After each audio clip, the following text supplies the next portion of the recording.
मेरा नाम सिपाही है। मेरे पिताजी पुराने फौजी, बड़े मनमोजी, मुझे हमेशा कहा करते थे कि बेटा या तो तिरंगा लहरा के आना या फिर तिरंगे में लिपट कर आना। अब कह दो उनको, उनकी बात रख ली है। दुश्मन को पीठ नहीं दिखाई, आखिरी गोली भी सीने पे खाई। निभाएगा क्योंकि मैं सरहदों से वादा करके आया था, घर का एक बेटा जाएगा तो दूसरा आएगा। मेरी छोटी बहन से यह कहना, मुझे याद था उसका तोहफा, लेकिन अजीब इत्तेफाक हो गया, राखी से पहले ही भाई राख हो गया। मुझे भेज देना यारो मेरी बूढ़ी माँ के पास। बड़ा शौक था उसे मुझे घोड़ी चढ़ाने का, ढोल बाजे बजाने का। उसे कह देना ले जाना मुझे घोड़े पर, ढोल तमाशे बजाना। उसे कहना उसका बेटा आ गया है, दुल्हन नहीं लाया तो क्या, बारात तो सब लाया है। मैं भारत का जवान हूँ, मैं दुश्मन से नहीं डरता। आज शहीदी दिवस मनाया जा रहा है, किसी चक्र से उनको सम्मानित किया गया था। उनकी शहादत को लेकर क्या आप शब्द कहना चाहते हैं? शहादत को लेकर कोई शब्द नहीं होते, सिर्फ एक जज्बा होता है, एक भाव होते हैं और एक श्रद्धांजलि होती है। सुशील खजूरिया अपने सर्विस में बहुत जल्दी उन्होंने बलिदान दिया और वो एक अजब जज्बा था। जबकि उन्होंने एक ऑपरेशन में, पहले भी उससे 2 ऑपरेशन उन्होंने किए, बहुत सक्सेसफुल थे। और इस वाले ऑपरेशन में उन्होंने जब 2 टेररिस्ट को खुद मार लिया था, तो तीसरे की तरफ जब जा रहे थे तो उनको एक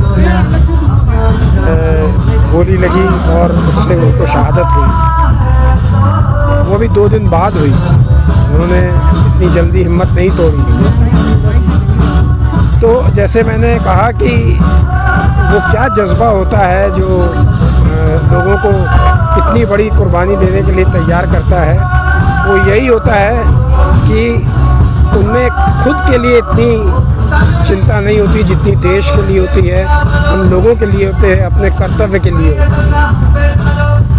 और उन्होंने कई नस्लों को दिखाया है। ये जो प्रोग्राम हुआ है आज, यहाँ जितने बच्चे हैं, मैं कहता हूँ अगर जो इनमें से 5% के ऊपर भी असर पड़ जाए तो आप समझ लीजिए देश को कितने और योद्धा मिलेंगे, वीर मिलेंगे।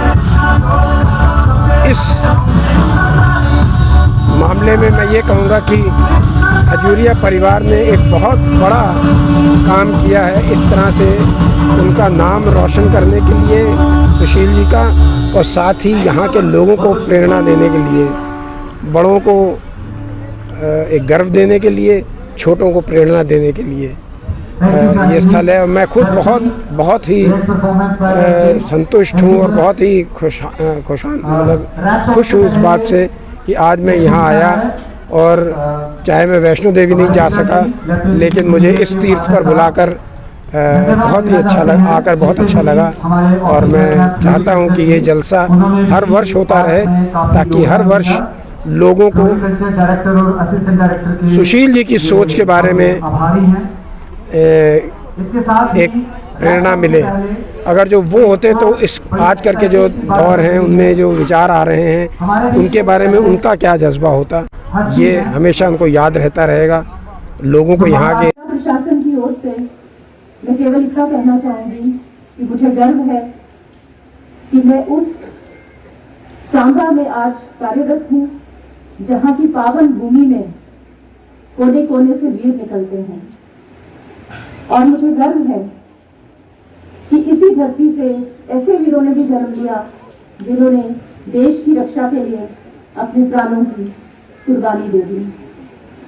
जिला प्रशासन की ओर से जो कुछ भी इनके लिए किया जा सकेगा वो कम होगा।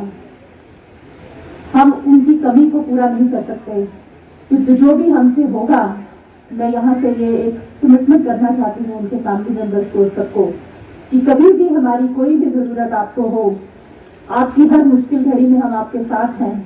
आपको कभी भी हमारी कोई आवश्यकता, कोई जरूरत हो तो आप कभी भी हम तक पहुंच सकते हैं और हम आपके लिए हमेशा अवेलेबल रहेंगे। एक बार फिर से अमर शहीद को मेरी ओर से श्रद्धांजलि, जिला प्रशासन की ओर से श्रद्धांजलि, शत-शत नमन। धन्यवाद। ये जो अभी आपने प्रस्तुति सुशील खजूरिया की शहादत जो कुपवाड़ा के जंगलों में आज से 10 साल पहले हुई थी और उन्होंने मिलिटेंट के साथ लड़ते हुए बड़ी बहादुरी का मुजाहरा करते हुए अपनी शहादत दी थी।